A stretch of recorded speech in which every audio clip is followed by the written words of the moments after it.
Good day everyone and welcome to this class tier list video for the Firesong DLC. This is the first time I've done a video like this with a class tier list, but it is an interesting time to do it because I feel like recently there has always been a difference between Magicka and Stamina for classes, but things are becoming increasingly homogeneous and there's not really much of a difference anymore for some classes, where one of the Magicka or Stamina specs becomes irrelevant or things become very hybrid. I want to make another video about this, but for now I just want to make a quick tier list and just see what is good, what's bad, see if there's any discussion about this, and just as some informative content for those looking at the game right now. I think especially from a new player perspective too, if you see a class use both Magicka and Stamina skills, or use mostly Magicka skills but then stack weapon damage, for example, like Dragonite, it's not really a division between the two anymore, but just a class. So, starting off with the tier list itself, I'm just going to look at the strongest toolkit of the entire class, but I will consider everything of Magicka and Stamina too. But what I list here will basically be based on what is strongest for a class. I think you'll get that throughout the tier list as I go over it. First, I need to take a moment to thank this absolute top tier sponsor I got for this video though, Opera GX. I'm lucky enough once again to be sponsored by Opera GX. This is a browser developed specifically for users who like to play games.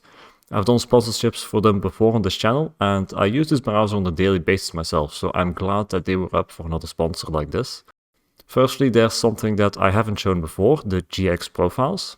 These let you create a separate custom browser instance that focuses on specific tasks. For example, for streaming, there's a likewise named configuration that prevents showing personal stuff on stream, like, I don't know, your OnlyFans account or something. There's also a potato configuration that demands very little resources of your PC. It's easily accessible through your browser settings and you can also create custom profiles. Opera GX also has a hot tabs killer, which allows you to close the most resource draining tabs. Great for people that often have a lot of tabs open, as that can seriously hog up your memory. You can customize a lot in this browser too, such as your wallpaper and your theme, where you can select something that comes pre-installed with Opera or upload an image yourself. You can even select animated backgrounds that look beautiful and run very smoothly in the background while you're doing something else. I mean, look at this, you can just go have this as a background in your browser. That alone makes this the best one. Opera GX also has GX Mobile, a mobile app that shares data with your PC, such as saved tabs, which is very convenient if you want to continue looking something up on mobile after shutting down your PC, for example. You can also use this to pick up a video or a stream that you were watching on PC on your phone to continue watching there.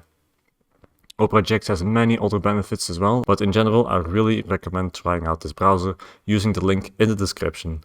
Alright, that's it for this sponsor, now back for the video. I'm not really going to do a thing where you go with S, A, B, C and such. I'm just going to do an order of the classes because I feel like some gaps between different classes are bigger as well than a simple homogeneous gap between A and B and C and so forth. So I'm going to go and just start with what I think is the worst class, and that is Sorcerer, which I guess is not really a surprise for those that have watched my channel for longer, but I really do think that this is the worst class in the game right now. This is because it mainly takes its effective toolkit from the stamina part of things, especially since it has really bad healing and thus has to survive on mostly Vigor, Dark Deal and some auxiliary heals like Crit Surge and the roll dodging and mobility from the stamina pool. It's super reliant on mobility as well and definitely still has the weakest healing of any class in the game.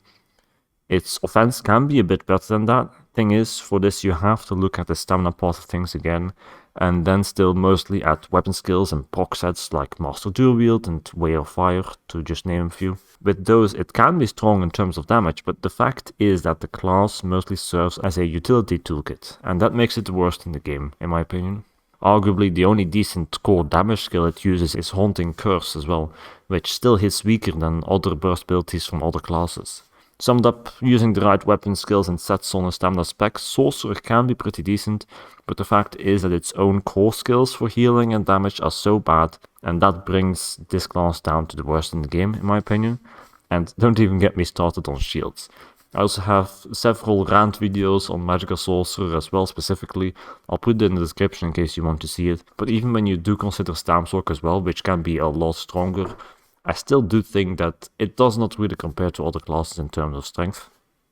Next up, above Sorcerer is Templar. This class seems to be a bit unsure about its position in the tier list. Many people claim that it got nerfed in the ground recently, but others, including myself, still find it a good pick. So placing it just after Sorcerer seems to underestimate this class, but this gap between Sorcerer and the rest of the classes is definitely the biggest in the list, because from now on all classes provide a decent or good base toolkit in damage and healing, rather than serving as an enabler for other skills and sets. This means I'd definitely say Templar is a good class, albeit outperformed by the excellent classes further up the list.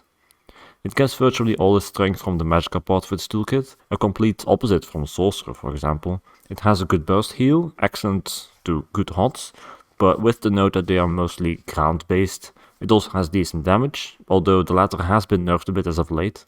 This brings it down from being amongst the absolute best, but they still have a native damage and defense toolkit, excellent stats in terms of spell damage and crit damage, and by far the best finisher in the game, Radiant Oppression or Jesus Beam. Sum that up with some auxiliary skills such as Race Against Time for mobility and caltrops or Elemental Susceptibility for penetration, and you have an all-round good class that is fit for any purpose. As I said though, all of its strengths come from the magical part of its toolkit. The stamina part is kind of completely ignored now, even though before it was a bit more of a unique spec. And that also, I think, brings it a bit down in the overall rating, where you basically only have like one half of the picture here that this class has to work with. Then there is Dragonite, a class that has been up and down in tier lists a lot during the game's history, but in my opinion now finds its place as a good, almost excellent class. For starters, it's interesting for me that this class has the only true stamina archetype that is still playable in the game. Stam decays have a lot of character and unique feeling to them, and that still continues even now everything becomes hybrid. You see in many other classes, I will go over it later, that a so-called stamina variant or magical variant does not really exist, but becomes more hybrid. But with Stam decay you can really go for a archetype that is super noticeable. You can rely on mostly a class-based stamina toolkit, which is rather special. If you're smart, you spice it up with the magical toolkit though, as that is also what makes this class more deserving of a good spot in the ranking. This is where really good skills that provide both damage and healing are located. It has great single target pressure, burst, AoE potential, and all three of its ultimates are worth using, which is nice for a class that also relies on them a lot for damage and sustain. That said, I'd say the only struggle can be its sustain sometimes, but to call sustain a struggle nowadays is a complete joke anyway, even in OCP, because of how easy it is across the board. So overall, this is a well-performing class. Next up is Necromancer. This is something I would place either above or just at the same level as Dragonite. The difference between the two is very small here, so I just consider them as equals. Also a bit in terms of reasoning about their strength. This is mainly because, just like DK, Necro has a really good magical toolkit, but can perform well on a more stamina-based setup as well, leaving the choice to the player. It is a bit more hybrid in this case though. Even on a magical build, you'll sometimes still see a bunch of stamina skills, such as Twin Slashes with Master Dual Wield, Scythe, and as always Vigor. Again, the magical toolkit is what carries it though, with an excellent burst skill that deals high damage, in an AoE, and even provides some defense by serving as a line of sight. Blast Bones is the good timeline of the Sorcerer's Haunting Curse, if you will. On top of that, it has one of the strongest, if not the strongest survivability toolkit in the game because of the excellent healing and excellent passive damage resistance, and that's after some big nerfs to Intensive Mender about 2 patches ago. It's got no mobility skills, but let's be real, you don't ever need more than Races of Time anyway with that kind of survivability. Honorable mention to the bombing necro builds as well. With Blast Bones, Graveyard and Colossus you won't find better damage bursts out there, especially from a group perspective. So that definitely weighs in for the strength of this class as well in my opinion. And now we get to the really good classes, the creme de la creme, Warden and Nightblade. I'm starting off with Warden, which is similar to Necro in a lot of ways, but has a slight edge in terms of sustained pressure, burst damage, and because it has good CC options. With this last thing, I mean Arctic Blast, but don't underestimate Crystallized Slap either, because it can easily surprise a ranged enemy with both a damage burst and a stun at the same time.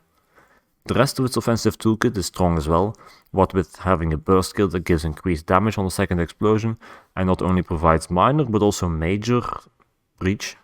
No matter whether you choose to go with a stamina setup with two-handed or dual wield, or a magicka setup that may or may not be frost damage focused, you will have an excellent toolkit at your disposal here. Defensively, it can be built similarly tanky to a Necromancer, but here that includes a strong mobility skill as well, with Bird of Prey as the cherry on top. This is a real brawler class that can be built super tanky, but at the same time can also deal some of the biggest burst in the game in an AoE even. And then lastly, the uncontested best class, Nightblade. Anyone that plays ESO, no matter for a short or a long time, no matter on what level of PvP, knows right now to fear them. It has so many good aspects to it that the main problem becomes which good skill to drop for slotting another good skill you want to use, or which of its good playstyles you want to use, for example.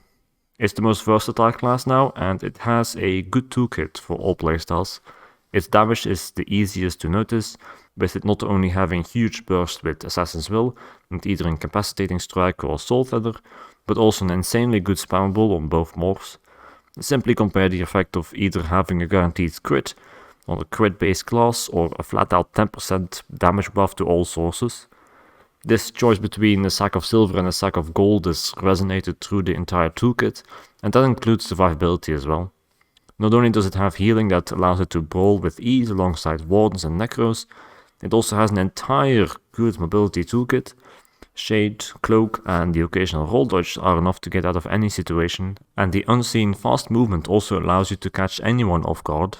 This can all be done on either stamina or magicka specs, and while there are some preferences people have between the two, you'll be good either way. And also quick shout out to the side specs of Bombblade, Gankers and Snipers and whatever else people run this class nowadays. As I said, you can really run everything on it. Some time ago I also ran a Bowblade on it, which is not an optimal thing by far, but still performed better than many of the other classes in the game. And that is why Nightblade deserves to be the absolute best class in the game right now. So that's it for this tier list. Comments and opinions are welcome, since this is the first time I'm doing something like this, and I know that tier lists can be a bit controversial. I do provide builds for all of these classes on my website as well, so if you're looking for that kind of content, I will link it in the description. Then I just want to finish by saying that generally speaking, the game is actually decently balanced in my opinion. All classes offer some decent or strong spec to run, with the exception of some sad sacrifices like Maarsork, which is very unfortunate because that's my main, but that's another discussion. Undoubtedly this will all change though. ZenMax likes to just switch the game around completely every now and then, so if this video does well, I might make more of these in the future. In any case, thank you for watching, I hope it was interesting, and I will see you next time. Bye.